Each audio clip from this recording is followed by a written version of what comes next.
Hello नमस्कार everyone, स्वागत है आपका द बायोटॉप यूट्यूब चैनल पर।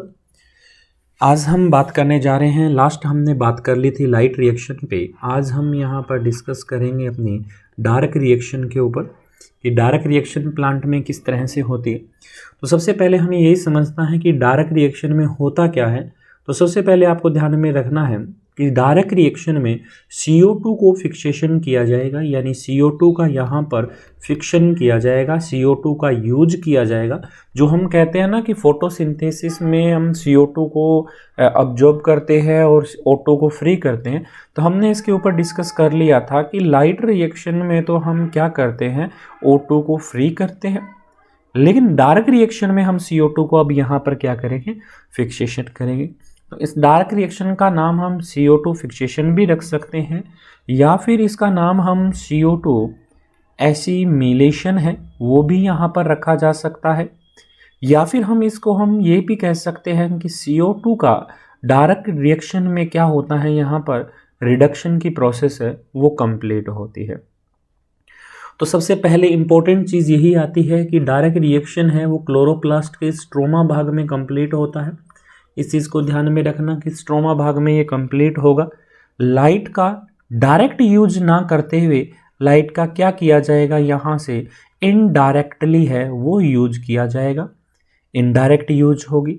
इसके साथ साथ हम ये भी कह सकते हैं कि लाइट रिएक्शन में बनने वाली जितनी भी एनर्जी थी, चाहे वो ATP के रूप में हो चाहे वो NADPH के रूप में हो, इन दोनों का क्या किया जाएगा, यहाँ पर यूज किया जाएगा। और यूज करके यहाँ पर किसका फॉर्मेशन किया जाएगा, तो ध्यान रखना कार्बोहाइड्रेट का फॉर्मेशन होगा। यानी टोटल अपने भाषा में कहें तो प्लांट क्या बनाता है, आपका भोज्य पदार्थ का निर्माण करता है। ठीक है, इतनी चीज़ें हैं वो ध्यान में रखना। सबसे इम्पोर्टेंट चीज़ आपको फिर एक चीज़ और बता दी जाती है कि स्ट्रोमा भाग में एक इम्पोर्टेंट एंजाइम होता है, इसका नाम होता है रूबिस्को एंजाइम। ये रूबिस्को एंजाइम हमने पहले भी डिस्कस किया था कि दो प्रकार की एक्टिविटी करता है। एक तो ये CO2 को अपने एक्टिव साइट पे जोड़ेगा, एक ऑक्सीजन को अपने एक्टिव साइट पे जोड़ता है। अगर ये CO2 को अपने एक्टिव साइट पे जोड़ता है तो इस प्रकार की प्रोसेस को हम यहाँ पर कार्बोक्सिलेशन प्रोसेस के नाम से जानते हैं।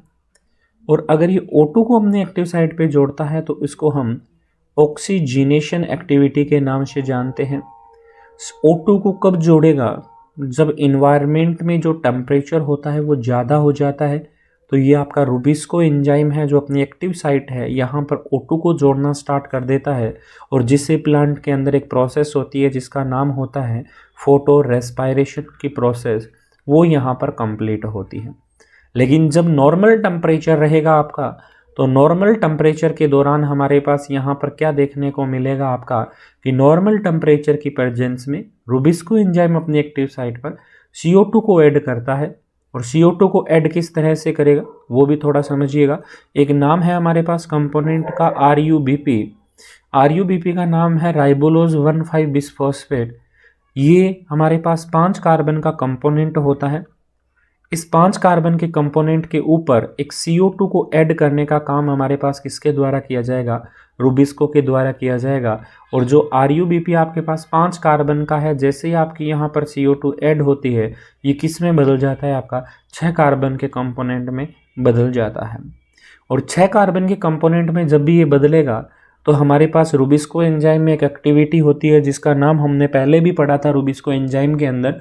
जब क्लोरोप्लास्ट की स्ट्रक्चर हम पढ़ रहे थे उस दौरान पढ़ा था कि रूबिस्को एंजाइम है उसके अंदर कार्बोक्सी डिसम्यूटेज एक्टिविटी पाई जाती है। जो 6 कार्बन का कंपोनेंट अब हमारे पास बना है, कुछ इस तरह का 6 कार्बन का कंपोनेंट है वो हमारे पास बन चुका है। और इस 6 कार्बन के कंपोनेंट के अंदर 1 नंबर पे आपका फॉस्फेट रहता है और 6 नंबर के ऊपर अब फॉस्फेट है। इसमें एक्टिविटी होगी, और एक्टिविटी भी किस तरह की होगी वो भी ध्यान में रखना कि कार्बोक्सी डिसम्यूटेज एक्टिविटी होगी। और ये क्या कर देगा, हमारे पास इस पूरी प्रोसेस को बीच में ब्रेक डाउन कर देगा यहाँ पर। और यहाँ से ब्रेक डाउन करने के बाद में हमारे पास 3-3 कार्बन का कंपोनेंट है वो बन जाएगा। इस तरह से यहाँ पर बन गया इस तरह से यहाँ पर कार्बन है, इसके ऊपर फॉस्फेट हो गया। तो हम ये कह सकते हैं 1 number 2 number 3 number, 1 number 2 number 3 number, यानी 3 नंबर पे फॉस्फेट है, 3 कार्बन का कंपोनेंट है, तो हमारे पास बनेगा वो कौन सा बनेगा, 3 फॉस्फोग्लिसरिक एसिड का निर्माण है, वो हमारे पास यहाँ पर हो जाता है। यानी यहाँ पर हमें इसके बारे में अभी नहीं पढ़ना है, हमें सिर्फ इतना ही ध्यान रखना है कि रूबिस्को एंजाइम की एक्टिव साइट्स के नॉर्मल टेम्परेचर रहेगा तो CO2 को ऐड करेगा, CO2 को ऐड करेगा तो इसे हम कार्बोक्सिलेशन एक्टिविटी कहेंगे। और ये RuBP पर यानी राइबोलोज 1,5 बिस्फॉस्फेट के ऊपर CO2 को ऐड करता है, जिसके दौरान हमें ये देखने को मिलता है कि rubisco enzyme carboxy dismutase activity show करेगा, और जिससे हमारे पास बनने वाला कंपोनेंट कार्बोहाइड्रेट 3 कार्बन का भी मिल सकता है, 4 कार्बन का भी है, वो हमारे पास यहाँ पर देखने को मिलता है। अब चलते हैं इसके आगे और प्रोसेस देखते हैं कि हमारे पास किन किन चीज़ों को और देखने को मिलेगा, रूबिस्को एंजाइम किस रूप में काम करेगा, उनके ऊपर देखें। तो अब हम बात करें तो ध्यान से रखना कि CO2 का यूज होता है वो नॉर्मली डे टाइम में भी किया जा सकता है, डे टाइम के अंदर भी किया जा सकता है, और CO2 का यूज है वो ध्यान रखना नाइट टाइम के अंदर भी किया जाता है। जब CO2 का यूज़ डे टाइम में किया जाता है, यानी वो प्लांट जो दिन में CO2 का फिक्सेशन करते हैं और बनने वाला सबसे पहला कंपोनेंट 3 कार्बन का होता है, तो इन प्रकार के प्लांट को या इन प्रकार के साइकिल को हम क्या कहते हैं, यहाँ पर C3 साइकिल के नाम से जाना जाता है, जो मोस्टली कॉमन रूप से हमारे पास प्रेजेंट रहता है। अगर दिन में है वो CO2 का यूज किया जाता है और बनने वाला कंपोनेंट 4 कार्बन का होता है, तो इस प्रकार के प्लांट को या इस प्रकार के साइकिल को हम क्या कहते हैं, यहाँ पर C4 साइकिल कहते हैं। अगर नाइट टाइम की बात करूं तो बनने वाला कंपोनेंट अगर आपका 4 कार्बन होगा, वो भी किसकी नाइट टाइम की बात करते हैं, तो इस प्रकार के साइकिल को कहा जाता है कैम साइकिल, यानी क्रैसुलेशन एसिड मेटाबॉलिज्म साइकिल आपके पास होगा। ध्यान से रखना, दोबारा बता रहा हूँ कि CO2 का उपयोग, CO2 का फिक्सेशन दिन में 2 बार होता है, नाइट में भी CO2 का फिक्सेशन होता है, जिसमें दिन के टाइम अगर CO2 का फिक्सेशन हो और बनने वाला कंपोनेंट अगर 3 कार्बन का हो, तो उस प्रकार के साइकिल को हम C3 साइकिल कहते हैं। अगर बनने वाला पहला कंपोनेंट प्रोडक्ट आपका 4 कार्बन का होता है तो उसे C4 साइकिल कहते हैं। अगर नाइट टाइम में अगर 4 कार्बन का कंपोनेंट बनता है, वो भी नाइट में, दिन में बनेगा तो C4 साइकिल कहेंगे, नाइट में अगर ये प्रोसेस चली तो उसको किस नाम से जानते हैं, क्रैसुलेशन एसिड मेटाबॉलिज्म या कैम साइकिल के नाम से इसको हम जानते हैं। तो इन्हीं हमें मुख्य रूप से इन्हीं 3 चीज़ों के ऊपर है वो हमें बात करनी है। तो सबसे पहले चलते हैं, दिन के टाइम 3 कार्बन का कंपोनेंट का फॉर्मेशन है वो यहाँ पर करते हैं, तो बनने वाले इस प्रकार के साइकिल को हम कौन सा साइकिल कहेंगे, यहाँ पर C3 साइकिल है वो कहेंगे।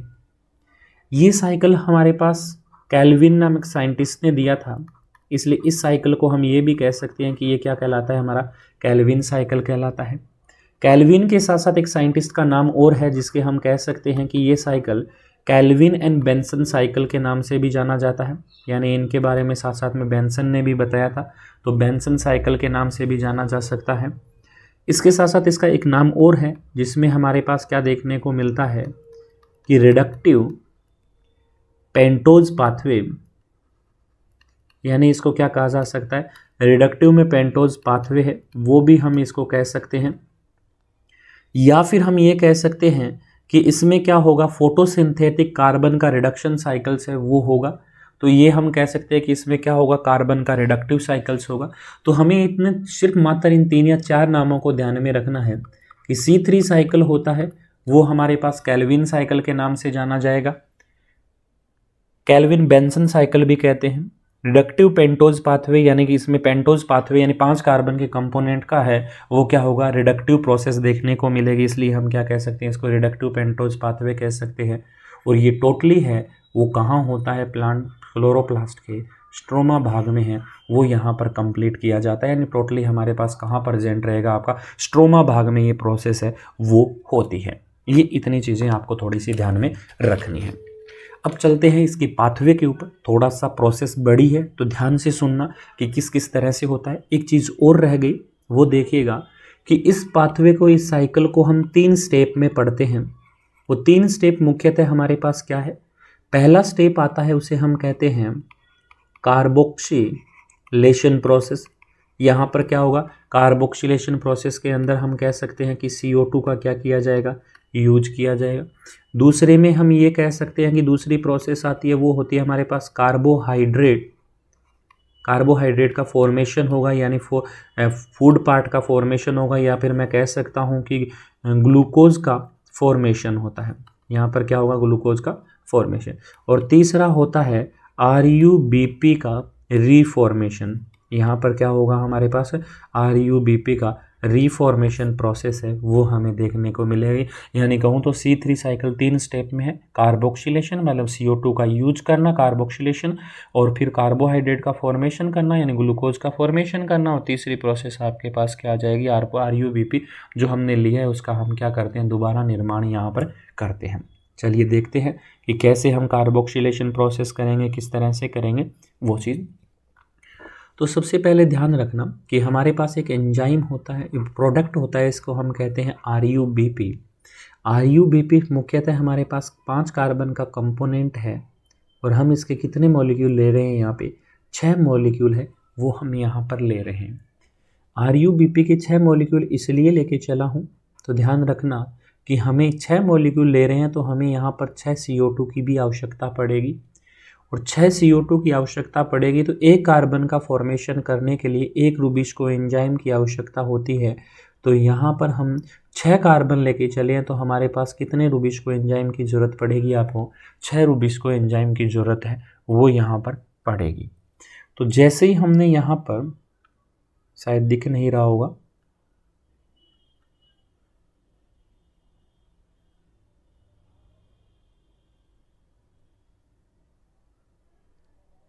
उम्मीद है यहाँ पर दिख रहा होगा, नहीं तो इसको थोड़ा सा बड़ा और कर देते हैं कि हमारे पास किस किस का, चलिए इतना सही है, अब दिख जाएगा। ठीक है, अब देखिएगा RUBP हो गया, 5 मॉलिक्यूल हो गए, ये सारा हो गया। अब हमारे पास अगली प्रोसेस स्टार्ट होती है कि जैसे रुबिस्को एंजाइम इसको पहले बाइंड करता है, ये एक अनस्टेबल कंपोनेंट का फॉर्मेशन करता है, उसका नाम होता है 2-कार्बोक्सी 3-कीटो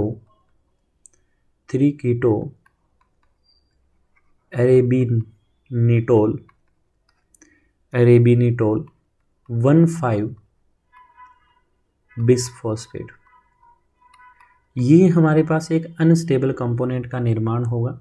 ये अनस्टेबल कंपोनेंट आगे चलेगा, और आगे चलकर सबसे पहला जो कंपोनेंट बनेगा उसका नाम है 3-फॉस्फोग्लिसरिक एसिड।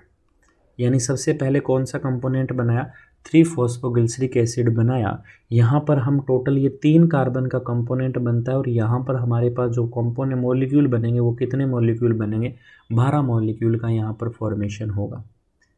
अब एक चीज़ और ध्यान में रखना कि ये जब इंटरमीडिएट बनता है तो यहाँ पर H2O मॉलिक्यूल का यूज किया जाएगा, यानी वाटर मॉलिक्यूल का यूज है वो यहाँ पर किया जाएगा। उसके बाद में क्या प्रोसेस होती है वो ध्यान रखना। सबसे पहला स्टेबल कंपोनेंट हमारे पास बन गया, यानी 3-PGA का फॉर्मेशन हो गया। अब ये 3-PGA है, वो क्या करता है, आपका ATP का निर्माण करता है, यानी कि ATP जो है उसको कंज्यूम करेगा। किस एंजाइम की प्रेजेंस में करता है, तो सबसे पहले यहाँ पर हमारे पास एंजाइम आएगा, उसका नाम है काइनेज एंजाइम। करता क्या है, तो ध्यान रखना 12 ATP का यहाँ पर यूज करता है। कितनी ATP, 12 ATP का यूज करेगा, 12 ADP में इसका निर्माण हो जाएगा। और बनने वाला जो कंपोनेंट है यहाँ पर, वो आपके पास एक फॉस्फेट और ऐड हो जाएगा, जिसका नाम हो जाएगा 1,3-बिसफॉस्फोग्लिसरिक एसिड। यानी टोटल कहूँ तो यहाँ पर कितना बन गया, 1,3-बिसफॉस्फोग्लिसरिक एसिड का निर्माण हो गया। अब 1,3-बिसफॉस्फोग्लिसरिक एसिड है, वो आपका आगे NADH का यूज करेगा। ध्यान रखना किसका यूज कर रहा है, NADH का यूज कर रहा है। कितने मॉलिक्यूल कर रहा है वो भी ध्यान रखना, 12 मॉलिक्यूल करता है। एक कार्बन के लिए 2 NADPH चाहिए, तो 12 मॉलिक्यूल करेगा। एंजाइम का नाम होता है गिल्सरेल्डिहाइड। ध्यान रखना यहाँ पर एंजाइम का है गिल्सडिहाइड। यहाँ पर कौन सा है आपके पास, ग्लिसरैल्डिहाइड एंजाइम से। ये आगे चलकर जब ग्लिसरैल्डिहाइड एंजाइम की प्रेजेंस में होगा तो ये आपका बना देगा 3-फॉस्फो,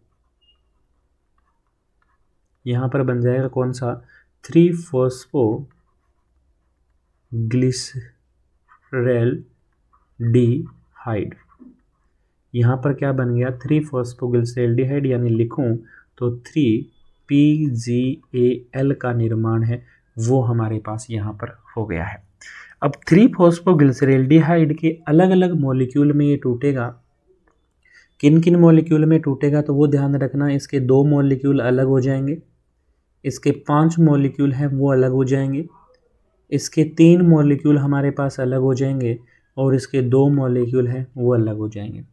टोटल है कितना, 12 मॉलिक्यूल है। कितने कार्बन का है, 3 कार्बन का है टोटल। यहाँ पर कार्बन कितने हैं, 36 कार्बन हमारे पास प्रेजेंट है। जैसे ही यहाँ पर 12 मॉलिक्यूल, 2 मॉलिक्यूल बनता है, 6 कार्बन का होता है। ये आगे चलकर आप इतना सा ही ध्यान रखना कि किसका निर्माण करता है, आपका ग्लूकोज का निर्माण करता है, यानी कार्बोहाइड्रेट का आपका क्या हो गया, निर्माण हो गया। तो ध्यान रखना, पहली प्रोसेस हमारे पास CO2 का यूज करने वाली कार्बोक्सिलेशन प्रोसेस हो गई। दूसरी प्रोसेस हमारी कौन सी हो गई, आपका ग्लूकोज या कार्बोहाइड्रेट का निर्माण करने वाली प्रोसेस यहाँ पर कंप्लीट हो गई। अब जितना भी हम आगे पढ़ेंगे वो किसका फॉर्मेशन करेंगे, वापस से RUBP का रीफॉर्मेशन है वो हम यहाँ पर करेंगे। अब RUBP के रीफॉर्मेशन के लिए हमारे पास 5 मॉलिक्यूल का PGL प्रेजेंट है। इसके 2 टुकड़े होते हैं छोटे छोटे, और 2 टुकड़े किस किस के होते हैं कि एक तो आपका 2 मॉलिक्यूल का और एक 3 मॉलिक्यूल का कंपोनेंट बनता है जिसको हम कहते हैं डाईहाइड्रो एसीटोन फॉस्फेट। ये भी आपका डाईहाइड्रो एसीटोन फॉस्फेट में विभाजित हो जाता है। अब यहाँ से हमें क्या देखने को मिलेगा कि आपका जो डाईहाइड्रोन एसीटोन फॉस्फेट है वो मॉलिक्यूल और आपके पास ये 3 मॉलिक्यूल जो 3-फॉस्फोग्लिसरैल्डिहाइड के हैं वो दोनों आपस में जुड़ेंगे और जुड़कर आपका फॉर्मेशन कर देंगे किसका, यहाँ पर फ्रक्टोज 6 फॉस्फेट का फॉर्मेशन कर देंगे। और ये दोनों फ्रक्टोज 6 फॉस्फेट का फॉर्मेशन करेंगे तो यहाँ पर जो हमें एंजाइम की आवश्यकता होती है वो ध्यान रखना कौन सा है, आपका एल्डोलेज एंजाइम है वो यहाँ पर हमें चाहिए होता है। अब ये टोटल कितने कार्बन का होता है तो ध्यान रखना, ये 6 कार्बन का मॉलिक्यूल है और हमारे पास 6 कार्बन का मॉलिक्यूल है और 3 मॉलिक्यूल हमारे पास बने, 6 तिया कितने हो गए, 18 कार्बन। यहाँ पर देखोगे तो 9 कार्बन ये हो गया और 9 कार्बन का ये, टोटल जोड़ोगे तो कितने कार्बन हो गए, 18 कार्बन का कंपोनेंट है वो आपके पास बन गया। अब आगे की बात करें तो आगे देखना कि ये फ्रक्टोज 6 फॉस्फेट है, ये आपका 2 मॉलिक्यूल में टूटता है। अब 2 मॉलिक्यूल कौन कौन से टूटेंगे तो 18 कार्बन का कंपोनेंट है जिसमें से ध्यान रखना एक तो 4 कार्बन का कंपोनेंट बनेगा, उसका नाम है हमारे पास यहाँ पर इरिथ्रोज 4 फॉस्फेट, इसमें टूटता है। दूसरा आपके पास कंपोनेंट बनता है वो हमारे पास आता है जाइलुलोज और 5 फॉस्फेट। इरिथ्रोज होता है वो 4 कार्बन का कंपोनेंट होता है, जाइलुलोज होता है वो 5 कार्बन का कंपोनेंट होता है। इसके 2 मॉलिक्यूल बनते हैं, यानी 10 कार्बन का ये बन गया और 8 कार्बन का ये बन गया, 2 मॉलिक्यूल इसके, तो टोटल हमारे पास 18 कार्बन का कंपोनेंट हो गया। अब सबसे इम्पोर्टेंट चीज़ कि जो इरिथ्रोज है वो और ये 3 DHAP है ना, डाईहाइड्रोएसीटोन फॉस्फेट है, ये दोनों जुड़ते हैं। किस एंजाइम की उपस्थिति में जुड़ेंगे तो जुड़ने का काम हमेशा ही किस एंजाइम की उपस्थिति में तो ध्यान रखना एल्डोलेज एंजाइम की उपस्थिति में होता है। और एल्डोलेज एंजाइम की उपस्थिति में ये मॉलिक्यूल जुड़ेंगे और जुड़कर आपका कंपोनेंट बनाएंगे यहाँ पर सूडो हेप्टुलोज 1,7 बिसफॉस्फेट। यहाँ पर क्या कर दिया है, ये आपका कंपोनेंट बन गया है। ये 1,7 बिसफॉस्फेट आगे चलेगा और बना देगा आपका किसका है, सूडो हेप्टुलोज 7 फॉस्फेट। ठीक है, ध्यान रखना सूडो हेप्टुलोज 7 फॉस्फेट। और ये हमेशा ही कितने कार्बन का मॉलिक्यूल होता है, 3 कार्बन का मॉलिक्यूल होता है। अब ध्यान रखना सूडो हेप्टुलोज और 2 मॉलिक्यूल ये जो हमारे पास हैं ये आपस में जुड़ेंगे और ये दोनों जुड़ने के बाद में आपके पास एक कंपोनेंट का निर्माण करेंगे और ये कंपोनेंट आपके पास क्या कहलाएगा, दोनों के दोनों जुड़कर एक कंपोनेंट बनाएंगे जिसका नाम हमारे पास आता है, वो ध्यान रखना कौन सा है, राइबोज 5 फॉस्फेट होता है। और एक और कंपोनेंट हमारे पास बनता है जिसका नाम होता है यहाँ पर जाइलुलोज 5 फॉस्फेट। ये भी हमारे पास 10 कार्बन का कंपोनेंट बनता है, ये भी 10 कार्बन का कंपोनेंट बनता है। क्यों बनता है, क्योंकि खुद 5 कार्बन के 2 मॉलिक्यूल बनाता है और ये भी 5 कार्बन का कितने मॉलिक्यूल होता है, 2 मॉलिक्यूल है वो हमारे पास होता है। तो 10 कार्बन ये, 10 कार्बन ये और 10 कार्बन ये, टोटल ये भी और ये भी और ये भी, ये आपस में एक दूसरे से क्या होंगे, आपस में जुड़ेंगे। ये भी जुड़ गया, ये भी जुड़ गया और यहाँ पर प्रेजेंट ये भी जुड़ गया। और जुड़ने के बाद में हमारे पास एक कंपोनेंट का निर्माण होता है, उस प्रोडक्ट का निर्माण होता है जो यहाँ पर हमारे पास RuBP का निर्माण करेगा। वो ध्यान रखना कौन सा होगा, वो है आपका राइबुलोज 5 फॉस्फेट। और राइबुलोज 5 फॉस्फेट है, इसके 6 मॉलिक्यूल बनते हैं, 5 कार्बन का कंपोनेंट होता है, तो टोटल 30 कार्बन का कंपोनेंट हमारे पास प्रेजेंट है। अब राइबुलोज 5 फॉस्फेट डायरेक्ट किस में बदलता है, RuBP में बदलेगा। किस एंजाइम की उपस्थिति में, काइनेज एंजाइम की उपस्थिति में। और ध्यान रखना ये 6 ATP मॉलिक्यूल का यहाँ पर यूज करेगा और 6 ADP में यहाँ पर क्या होगा, कन्वर्ट होगा और बन जाएगा किसमें, RuBP का हमारे पास है निर्माण होगा।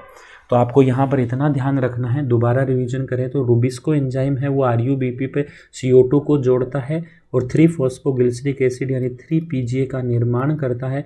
और 3-PGA का निर्माण होते काइनेज एंजाइम की उपस्थिति में 1,3-bis-फॉस्फोग्लिसरिक एसिड में जुड़ता है। फिर ग्लिसरेल्डिहाइड एंजाइम की उपस्थिति में NADPH का यूज करके NADP+ का फॉर्मेशन करता है और 3-फॉस्फोग्लिसरेल्डिहाइड बनेगा। ये इनके अलग अलग मॉलिक्यूल टूटेंगे जिसमें ग्लूकोज का निर्माण होगा, फ्रक्टोज का निर्माण होगा, फ्रक्टोज से इरिथ्रोज और जाइलोज बनेगा। इरिथ्रोज है वो डाईहाइड्रोन एसीटोन फॉस्फेट से जुड़कर सूडो हेप्टुलोज का निर्माण करेगा और सूडो हेप्टुलोज है वो आगे 7 का निर्माण करेगा। और दो आपके पास 3-फॉस्फोग्लिसरेल्डिहाइड के 2 मॉलिक्यूल और सूडो हेप्टुलोज 7 के फॉस्फेट के दोनों मॉलिक्यूल, यानी टोटल ये 6 कार्बन का और ये 7 कार्बन का, टोटल हमारे पास 2 मॉलिक्यूल बनेंगे, तो टोटल 14 कार्बन का कंपोनेंट हो गया। और 14 कार्बन का कंपोनेंट 6 कार्बन का, ये 20 कार्बन के में से 10-10 कार्बन के हमारे पास 2 मॉलिक्यूल बनेंगे, 10-10-20। और यहाँ पर जाइलुलोज यानी 30 कार्बन का component ribulose 5 phosphate kinase enzyme की उपस्थिति में RuBP का क्या कर देता है, निर्माण कर देता है। यानी टोटल मैं कहूँ तो C3 साइकिल में हमने कितनी ATP लगाई है, 18 ATP है यूज कर दी और 12 किसका फॉर्मेशन कर दिया, NADPH का है वो यहाँ पर यूज कर दिया है। टोटल इतनी चीज़ें हमने यूज की, कहाँ कहाँ की, तो 6 ATP ये रही और 12 ATP हमारे पास ये रही, टोटल 18 ATP और 12 NADPH का यूज वो हो गई है। ठीक है, तो यहाँ तक हमने क्या कर लिया है, अपना C3 साइकिल है वो कवर कर लिया है। अब बात आती है कि ये ATP कहाँ से आती है, तो हमने जब ध्यान रखना नॉन साइक्लिक रिएक्शन चलाई थी उस दौरान हमने कितनी ATP बनाई, 3 ATP और 2 NADPH बनाया था। नॉन साइक्लिक रिएक्शन कितने कार्बन के लिए चली थी, 1 कार्बन के लिए। तो अब हम बात कितनी कर रहे हैं, 6 कार्बन के लिए करेंगे, तो हमने नॉन साइक्लिक रिएक्शन में कितनी ATP हो गई, 18 और टोटल NADPH कितने हो गए हमारे, 12 NADPH है वो टोटल 6 कार्बन के लिए हमारे पास यूज हुए हैं। कहाँ पर, C3 साइकिल में हमने क्या कर लिया है, यूज कर लिया। यानी टोटल कहूँ तो नॉन साइक्लिक रिएक्शन जब लाइट रिएक्शन चली तो उसमें हमने C3 साइकिल में यूज होने वाली जितनी एनर्जी थी उतनी हमने वहाँ पर क्या कर ली है, बना दी है। यही तो हमने पढ़ा कि डार्क रिएक्शन क्या करती है, लाइट रिएक्शन में बनने वाले एनर्जी को क्या करती है, यूज करती है। तो ये था हमारा C3 साइकिल। अच्छा लगा हो तो लाइक कीजिएगा। मिलते हैं नेक्स्ट लेक्चर के साथ। Thank you.